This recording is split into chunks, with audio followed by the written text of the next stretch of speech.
things are getting so violent that when the system goes, you're either in or you're out. And so far, what we've had is people who only think in terms of, I'm going to have some of this in my portfolio. And they're thinking that in terms of prices, they're thinking that, let's say gold at the moment is 1771. They're thinking, well, when gold goes up to, say, 1850, then I will sell it and I'll wait for it to come back. I mean, hold on a minute. This is not actually what it's about. So we've got this situation where things are actually evolving quite rapidly, yet the vast majority of people dealing in gold, silver, Bitcoin, whatever, are still thinking that these are just, investment substitutes of some sort. And they're completely wrong.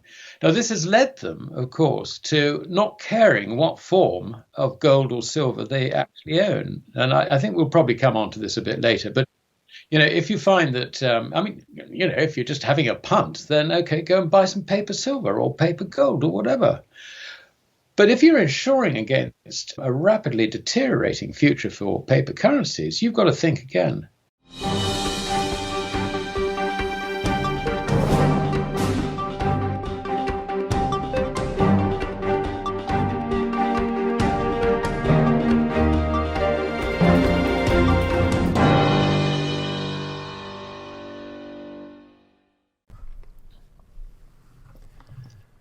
Welcome back to Liberty and Finance. We have a returning guest we're always glad to invite back on because our viewers submit so many questions, I don't know where to begin.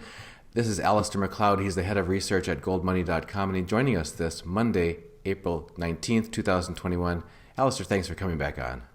Thank you for asking me, DK. Well, it's almost your fault because you've become so popular with our viewers because they really appreciate the insight that you bring and your take. I think a lot of people didn't realize you had such a background in banking as well as being a researcher that you are now. So that gives you a kind of an insider's view and perspective on things that I think is quite rare. So could we start there? We want to end up talking about physical silver shortages, but if we could start by talking about your latest updates on the mile markers of concern that we're passing in this journey through what you have described as a crisis of both fiat currencies and of the banking system as a whole. Just since we spoke with you less than a month ago, where your latest research is indicating that we should have a need to be aware what's going on in the banking and fiat system.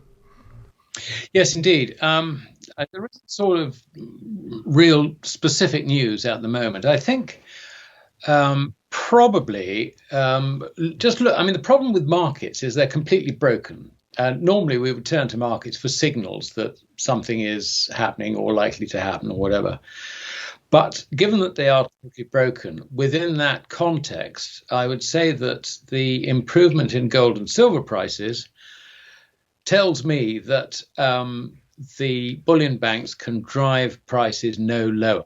So I think that's a very important development because as much as I talk about banking and all the rest of it, at the end of the day, what we're looking at is individuals protecting themselves against the events that are likely to unfold in the coming months. And gold and silver is very, very much part of that. It reminds me, I just have to interrupt, when people talk about the dashboard gauges on a car to tell you when your oil pressure is getting too low or your engine temperature is getting too hot.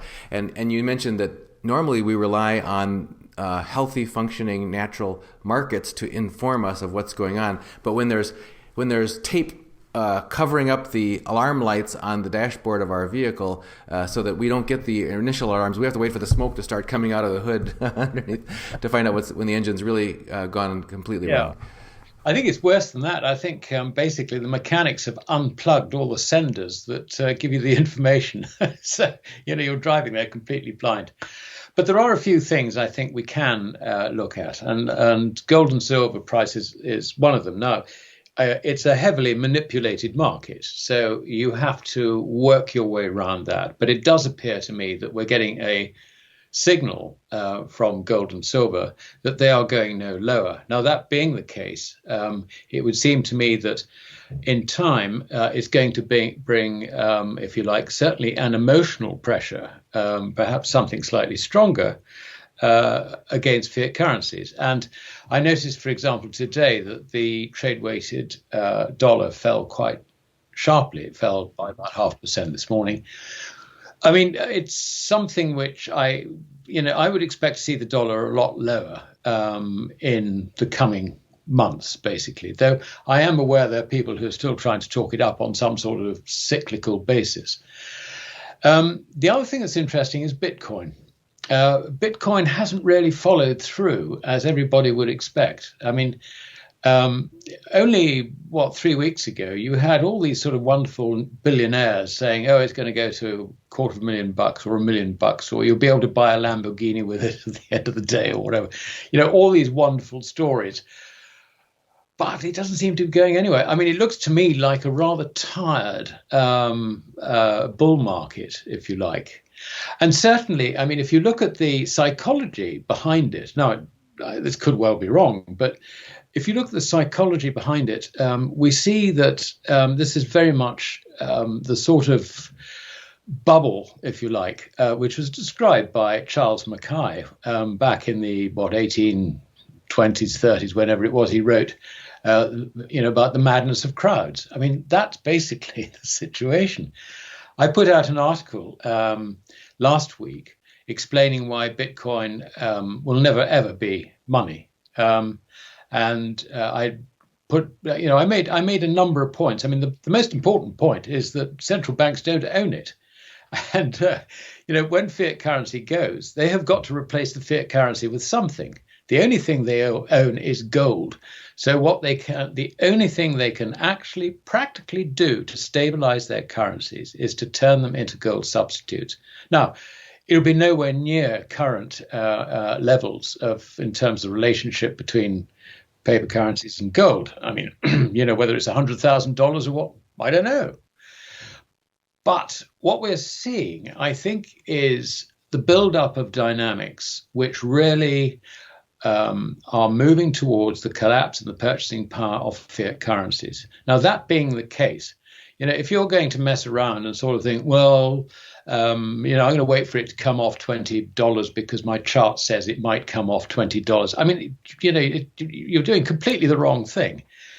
You really should be thinking in terms of financial survival rather than profiting in dollars or euros or sterling or whatever your currency is. Your analogy there, you're trying to talk about someone who might be planning a strategy for looking for a low-cost entry point into silver. Is that what you're talking about? Yeah, there's no point. I mean, things are getting so violent that when the system goes, you're either in or you're out. And so far, what we've had is people who only think in terms of, I'm going to have some of this in my portfolio. And they're thinking that in terms of prices, they're thinking that, let's say gold at the moment is 1771. They're thinking, well, when gold goes up to, say, 1850, then I will sell it and I'll wait for it to come back. I mean, hold on a minute. This is not actually what it's about. So we've got this situation where things are actually evolving quite rapidly, yet the vast majority of people dealing in gold, silver, Bitcoin, whatever, are still thinking that these are just, investment substitutes of some sort. And they're completely wrong. Now, this has led them, of course, to not caring what form of gold or silver they actually own. And I think we'll probably come on to this a bit later. But, if you find that, if you're just having a punt, then, okay, go and buy some paper silver or paper gold or whatever. But if you're insuring against a rapidly deteriorating future for paper currencies, you've got to think again. And I think that underlying this situation is something that is developing, and that is that the yield on US Treasury bonds and other government bonds are now beginning to rise. Now, there is going to come a point where rising yields pops the financial bubble. I mean, it already drives down the prices of fixed interest bonds. I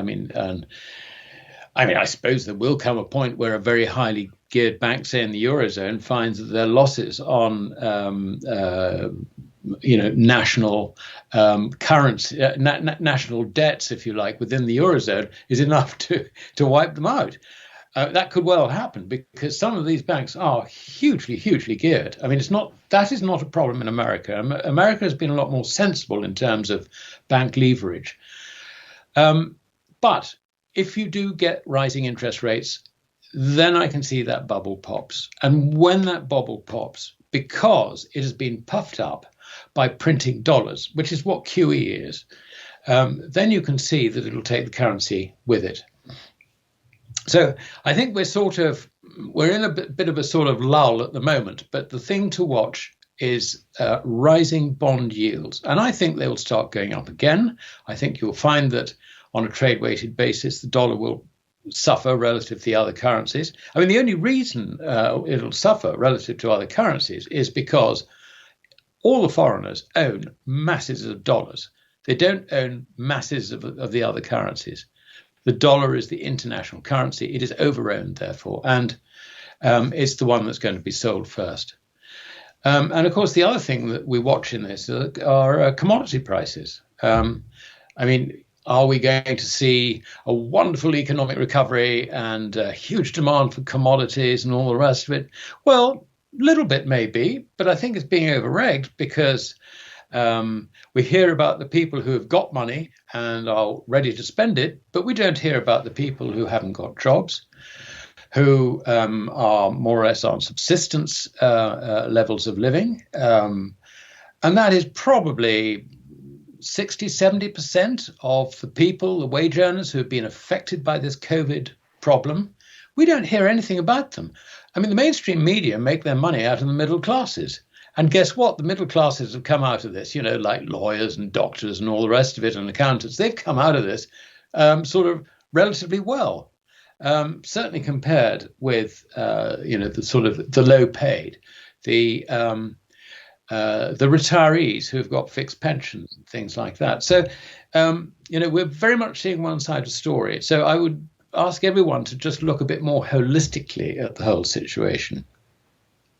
The other thing that's developing in this is an imbalance between the immediate consumption that is likely to be unleashed as a result of lockdowns, hopefully disappearing and going behind us, and the availability of goods and services, because with industry as a whole having been hit very, very badly by this virus, a lot of production has been wiped out, businesses have gone bust.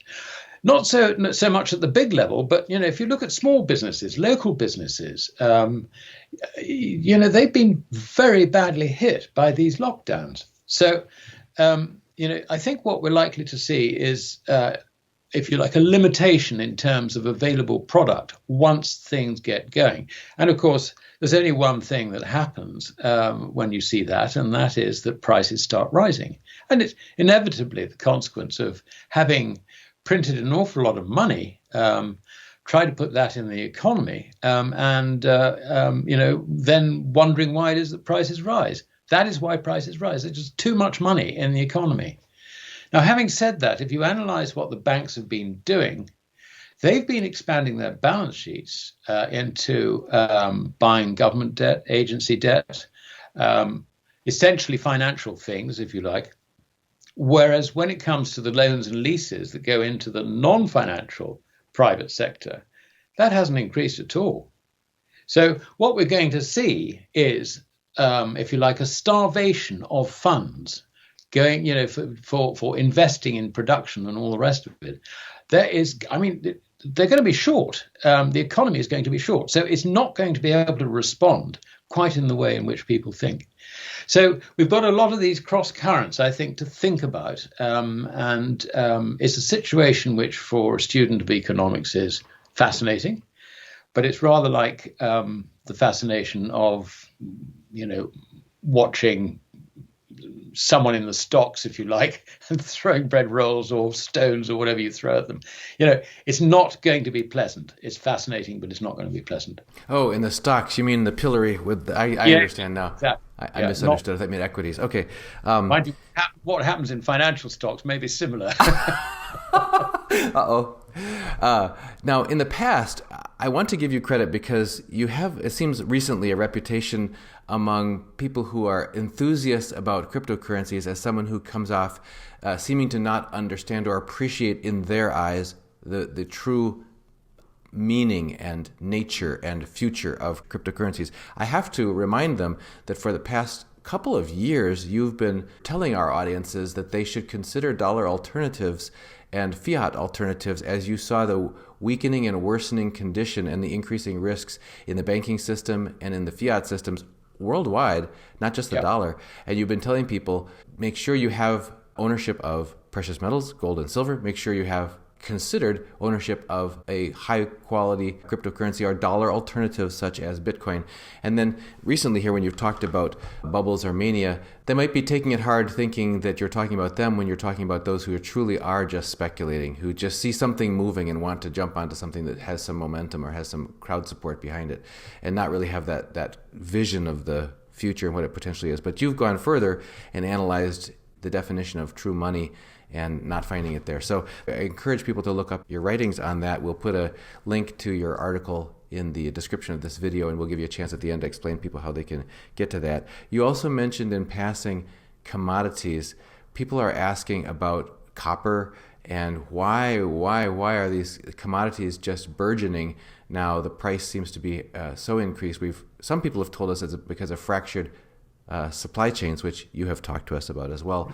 Can you talk to us about, do you think that the signal, we said we don't have signals, but are commodities providing us a signal right now, building materials and base metals and that sort of thing? Yes, they are. The thing that's confusing about commodities is that you can look at one commodity and you can say lumber, for example. There's a shortage of lumber, and it comes at a time when people are spending money on building new homes because they're locked down. They can gear up with mortgages and all the rest of it, so they can buy a nice home out in the country or whatever, which requires lumber. So you can have stories like that. You can talk about copper in the sense of Chinese demand and the lack of supply coming out of mines because of shut down by COVID or whatever. I mean, each commodity has a story. But in general, when all commodities are rising in price, what you can say is the purchasing power of the currency that you're measuring these commodities in is actually declining relative to where it was a week ago, a month ago, whatever. Now, that is a very unfashionable thing to say, and it's a very difficult thing for a lot of people to grasp as a concept, because we're so used to thinking in terms of a transaction that money has a constant value. All the variation in the price is in the commodity or the goods or whatever it is you're buying. So you've got objective value, subjective value here, and the subjective value is always in what you're buying. I mean, that is the purpose of money. It's got to have the objective money, because you and I can agree what a dollar is, but we may disagree on the price of what you might be trying to sell me or I might be trying to sell you. So that's the subjective bit. But to get people to realize that actually this objective value in money is probably only good for a transaction in a certain moment in time. And in fact, that objective value is declining all the time. I mean, you've only got to look at the purchasing power of the dollar over the last 30, 40 years. I mean, if you go back to the early 1970s when the Bretton Woods system failed, basically this objective value has lost 98.5% of its purchasing power. Now how about that? So the one thing I would want people to do is to just understand that the objective value of money is fine when you're, sort of going to the shops and all the rest of it.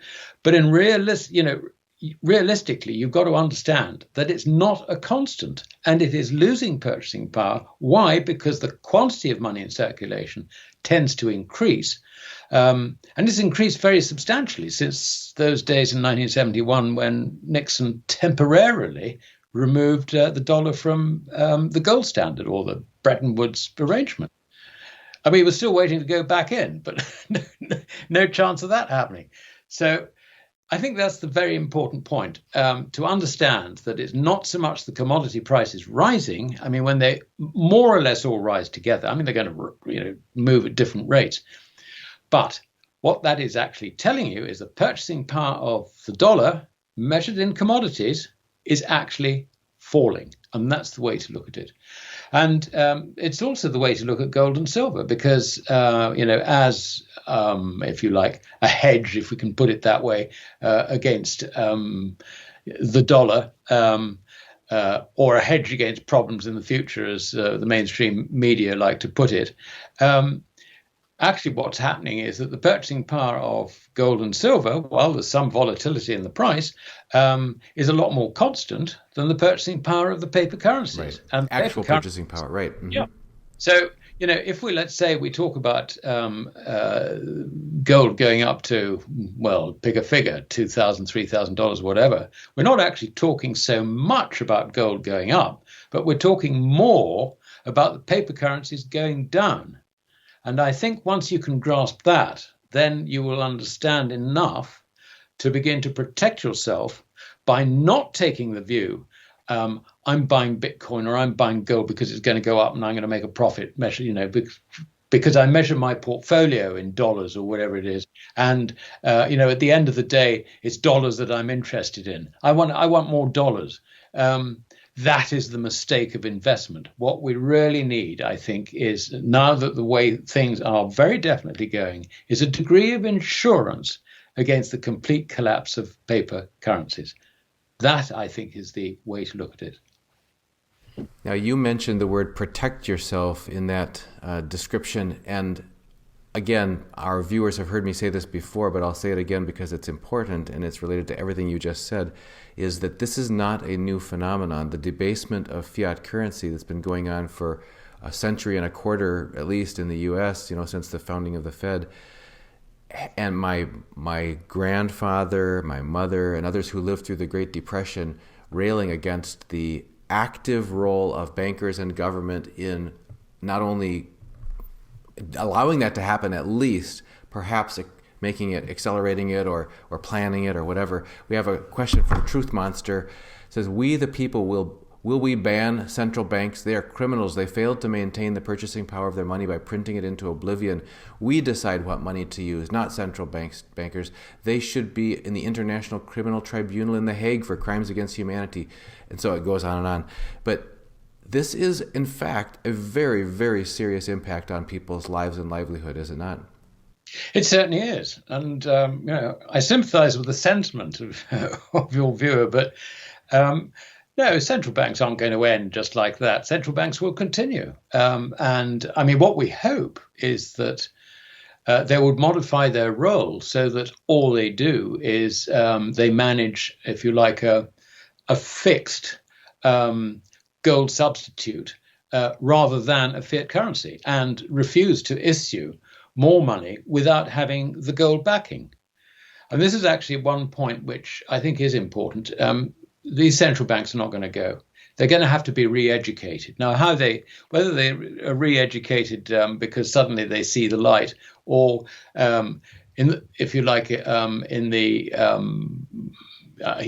through experience they learn that what they have been doing is incorrect.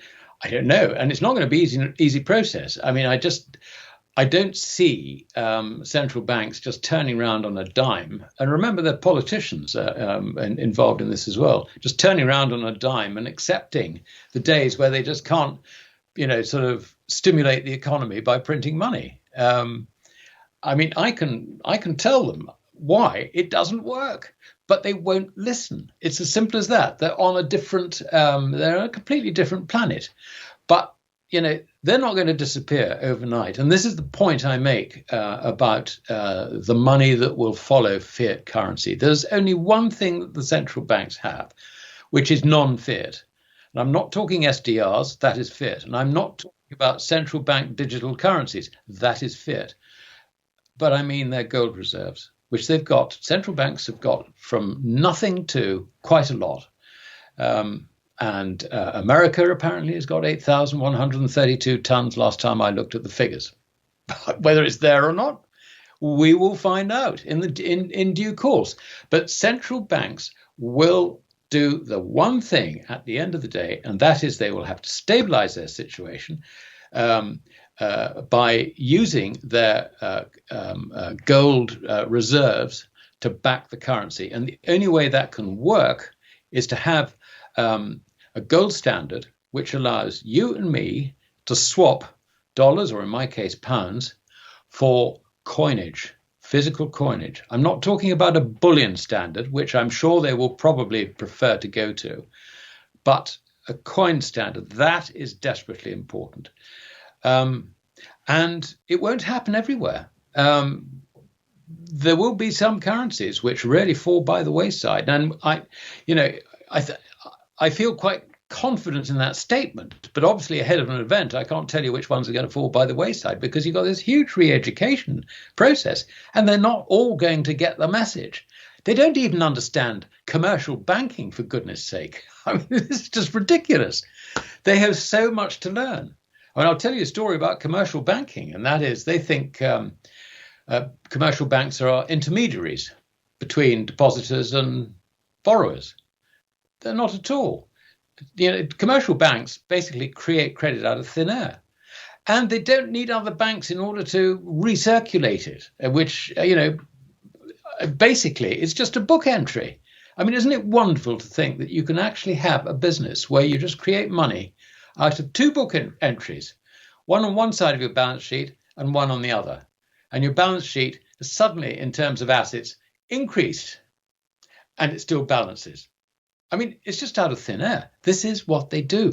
But central bankers don't even understand that. They think that banks are intermediaries. That's the whole basis of the regulation that central banks impose on their banks. And they assume that they can chuck money into the commercial banks, and it will just get loaned out into the non-financial private sector. No, it won't.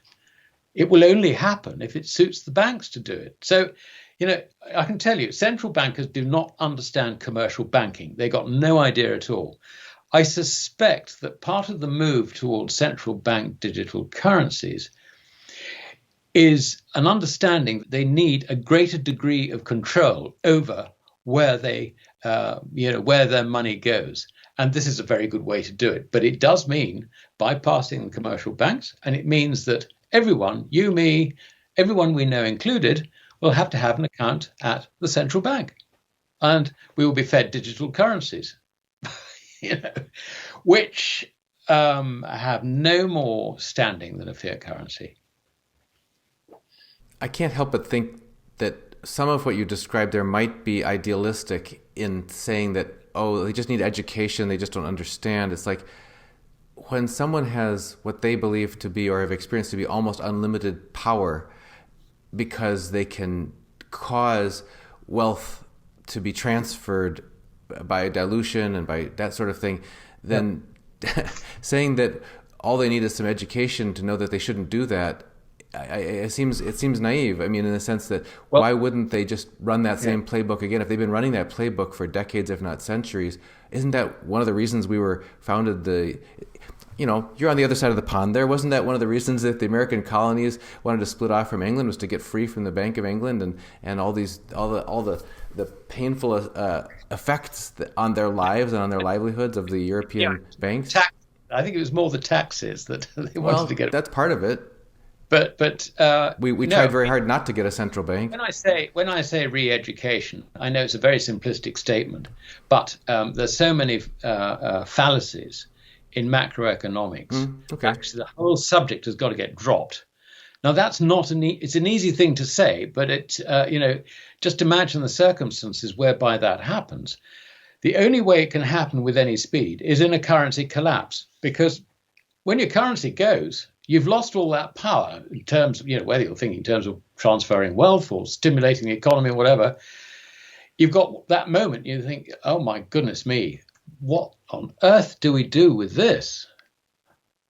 My salary as a central banker is worthless now. My politicians' income are absolutely worthless. I can tell you, it will concentrate the minds. You may not end up with the right answer initially, but I can tell you that the only thing they can then do in those circumstances is to reactivate their gold reserves and turn their currency into gold substitutes. This is what the German central bank did in November 1923. And that got to the stage where a trillion marks was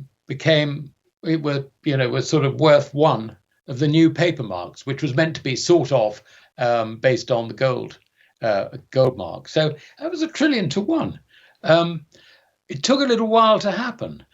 I don't see that sort of progression, if you like, of inflation, just sort of money being printed at an accelerating rate and all the rest of it, and and the purchasing power going down, and then people finally realizing that it's never going to recover, so they start dumping every bit of paper they can for whatever goods they can get.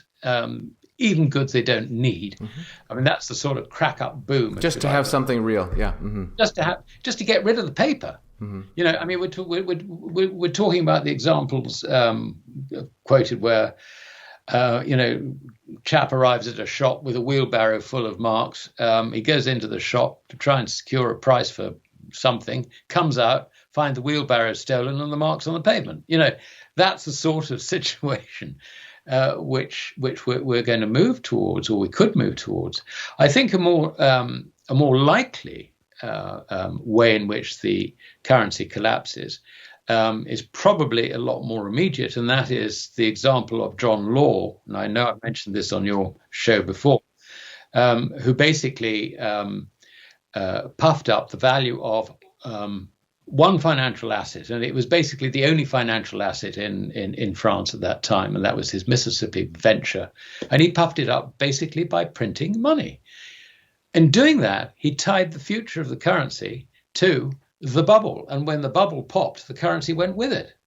And the Mississippi Venture Company still existed when the bubble popped, but the money was completely worthless.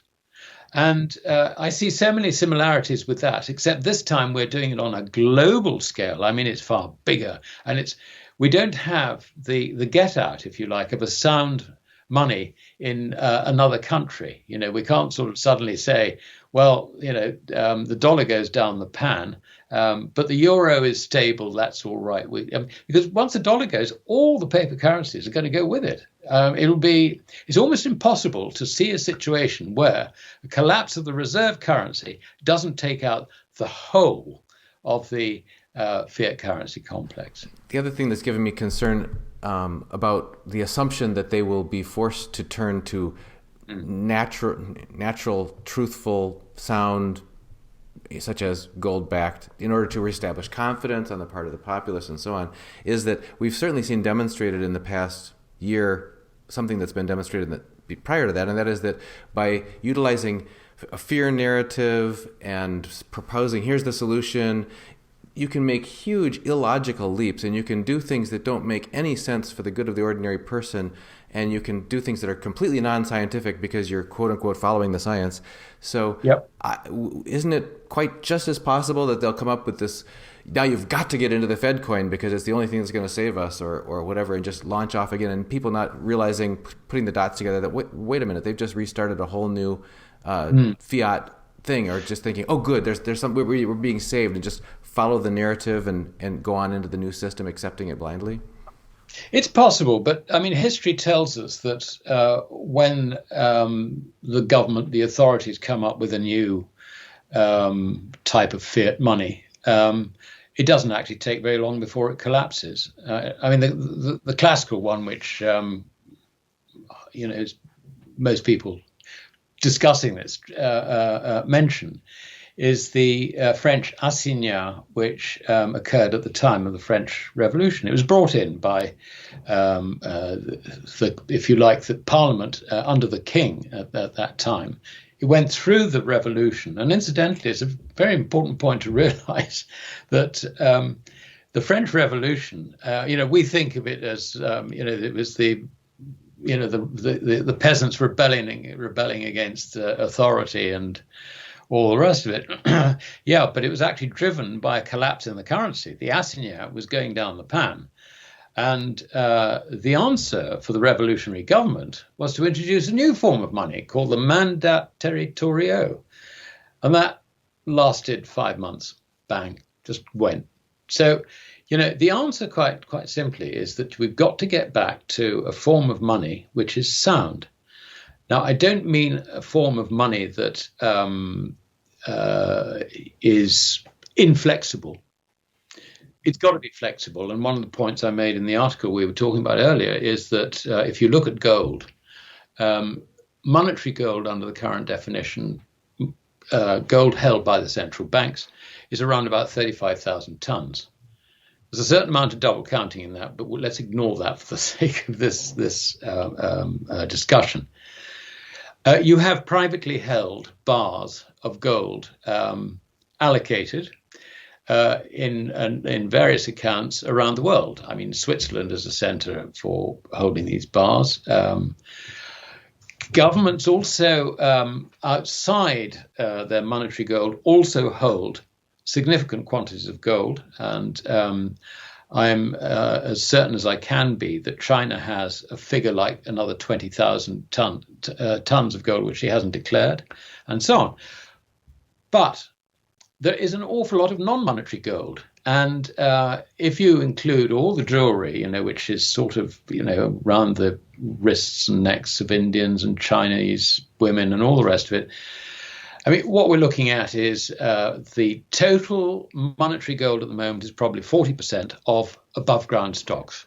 So it means 60%, which is not actually being used as money. I mean, I'm not saying it's not regarded as having monetary value, but it's not available, if you like, as money. Now, what this means is that if circumstances demand more gold for the global economy, and this is demand that comes from the private sector, not governments, then it is there for it to be available, and it would just materialize through an increased levels of scrap driven by higher purchasing power of gold. So you've got the checks and balances. You don't have that with a Bitcoin. The problem with the Bitcoin is that you've got this sort of fixed level, which is getting close to 22 million Bitcoin. That's it. No more. That's it. End of story.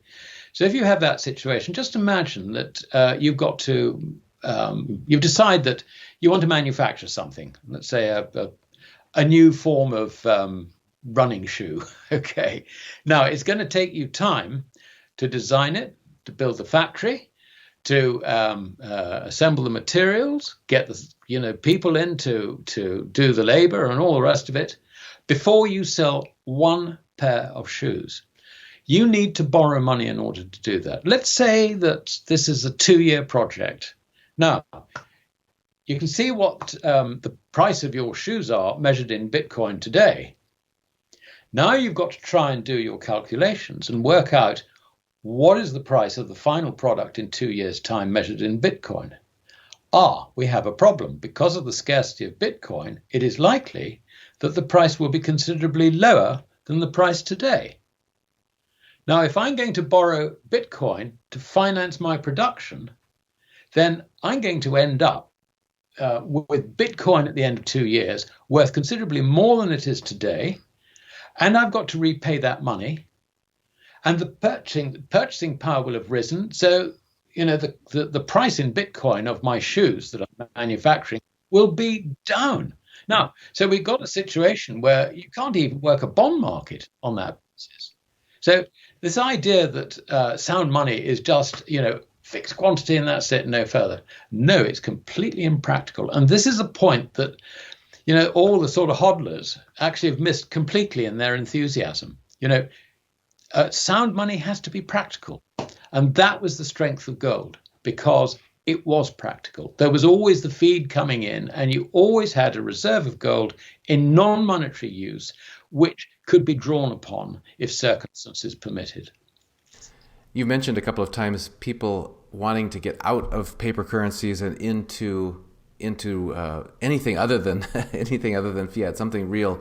That's the issue that we need to circle back to, is people wanting to know that they have access to real precious metals. For example, silver is in the news a lot. There's a lot of controversy around whether the silver that's necessary to back up certain synthetic forms that people believed they had participation or ownership through, like SLV as an ETF, or through unallocated or pooled accounts at different major mints or other dealers. You've studied this, you've been looking at this, and could you give us your view of how serious this concern is and how real the risk might be to people who believe? I was just speaking with someone yesterday who told me flat out, he says, I wanted to protect some of my retirement, so I have it in silver in my account. And I said, really? You have it in silver in your account? What does that mean? He says, well, I have SLV.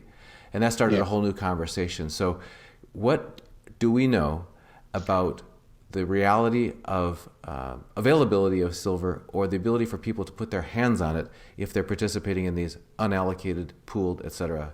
Methods of ownership? Yeah. Well, I think the first thing to say is that, going along the lines of what we were talking about before, we're not talking about investment. We're talking about possession, and we're talking about spending it at the end of the day when, fiat currency is gone. Now, with a bit of luck, we'll find that the central banks, as I've discussed, actually stop the slide at some point, and we can then, convert our gold back into paper money if we're confident enough, and so on and so forth. So this is, I think, the underlying point is possession. The problem with something like SLV or GLD is that these are ETFs or trust funds, which was set up so that you could hold or have an exposure to gold or silver, which was a regulated investment, because physical gold and physical silver are not regulated investments. So that was how the whole thing started. I think that there's quite a lot of hysteria about whether SLV or GLD actually hold the physical metal to back the shares. I believe they do hold it. Now, the reason I think that it's important to understand that they do hold it is that otherwise, and so if they're not actually held as the custodian says, then someone in there is committing a fraud. Now, this is a very, very serious accusation, and it's on a completely different level from sort of spoofing. You find that JP Morgan have fined, their traders have been fined for spoofing the market or whatever. We're talking about something of a far greater difficulty. So let's put that to one side and not go down some sort of conspiracy route. I mean, I can't establish that all the gold and silver is there to back these. But you're saying, for the sake of argument, let's assume that it is, and then go on to the next risk. Absolutely. So a shareholder in SLV, for example, actually does not have any title at all to underlying silver or gold, or silver in the case of SLV. What they have is a piece of paper, which is just literally that. It's a piece of paper which says that I'm a shareholder in a company which owns silver. That's not the same as actually possessing silver. It's very much one removed. Now, the reason this is important is that if paper currencies collapse in the way in which we've been discussing in this interview, then to expect governments to just sort of sit on the sidelines and honor property rights and everything else and say, okay, you've got shares in SLV and all the rest of it, and not turn around and try and confiscate those shares off you, then I think that you're being very naive, because when the situation really deteriorates, what we've known throughout history is that government protects itself at the expense of its citizens. So this is not a position that you want to be in the circumstances in which we're discussing. Now, let's turn to the other. You've got basically, if you have a custodian, you've got basically two forms of account. You've got an unallocated account, and an allocated account. If your custodian is a bank for an allocated account, they will charge you quite a lot of money for them to hold your gold or silver earmarked as your property.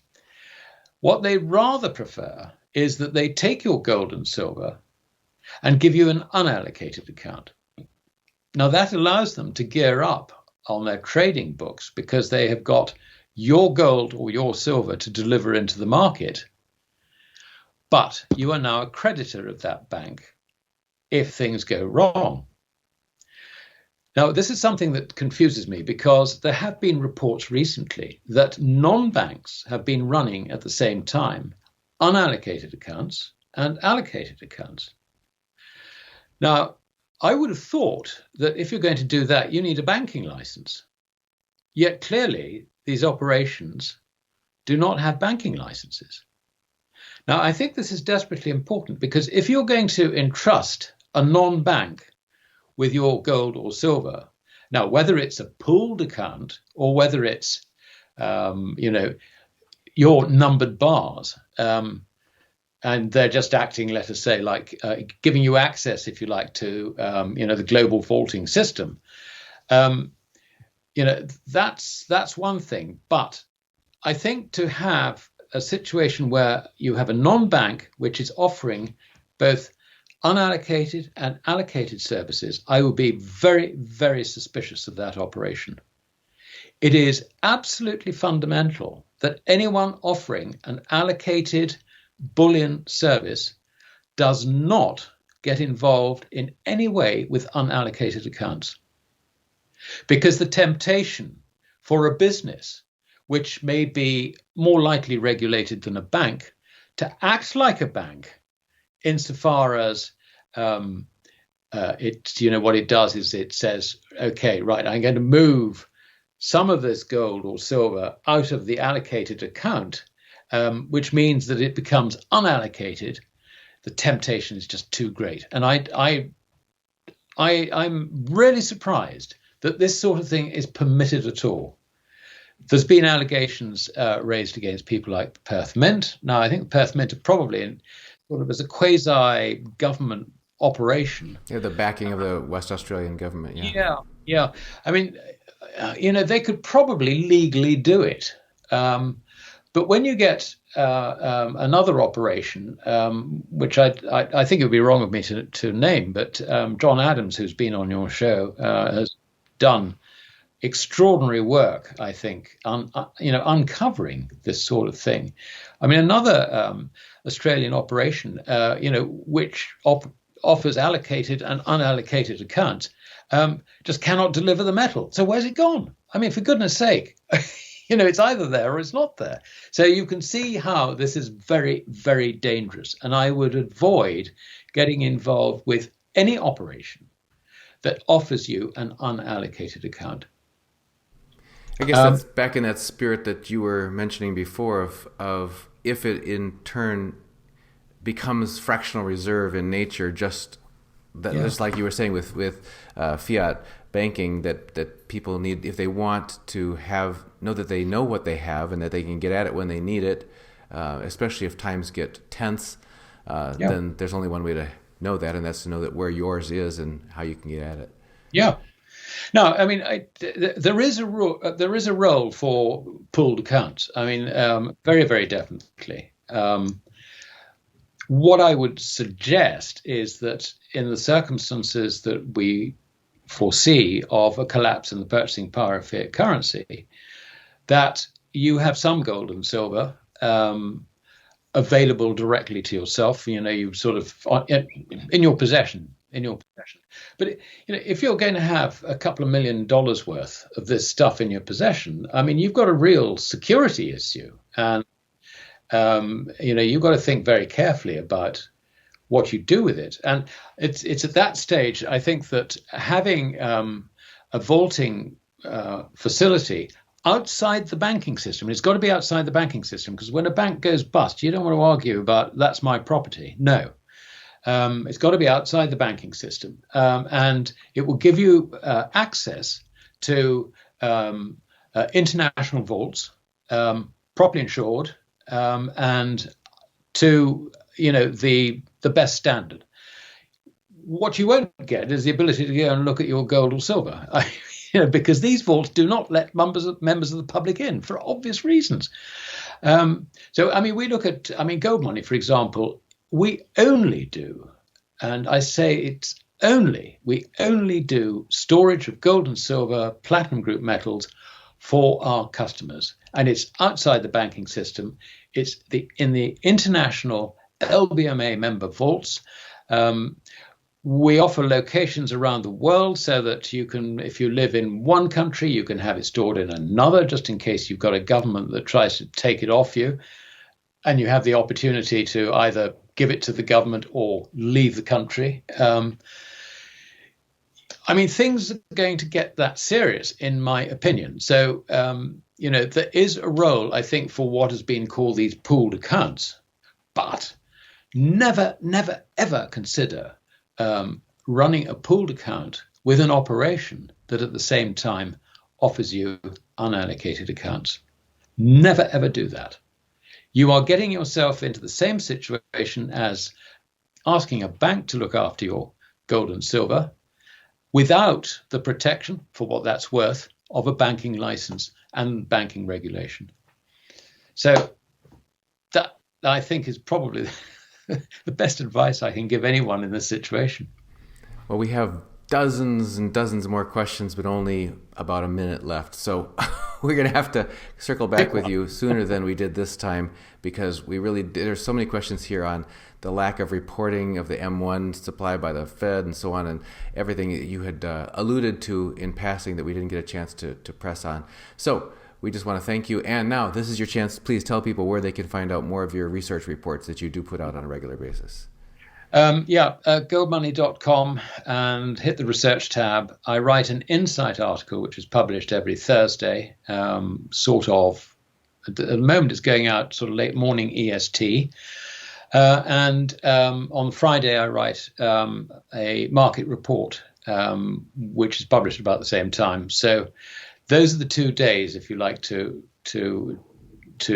bear in mind, the Thursday and the Friday. All right. And folks, so that you don't lose track with us and all of our interviews with Alasdair, any links that he provides us to his articles, as well as all of our guests, make sure you go to libertyandfinance.com. Over in the left-hand margin of libertyandfinance.com, put your name and email address and get on our free newsletter. We put it out 3 times a week. Out of our 54,000 YouTube subscribers, there's only 2,000 currently have opted in on our all free newsletter. Make sure you go to libertyandfinance.com and sign up. Alasdair, on behalf of all of our viewers and all of our audience and our subscribers, thank you as always for joining us on Liberty and Finance. That was my pleasure.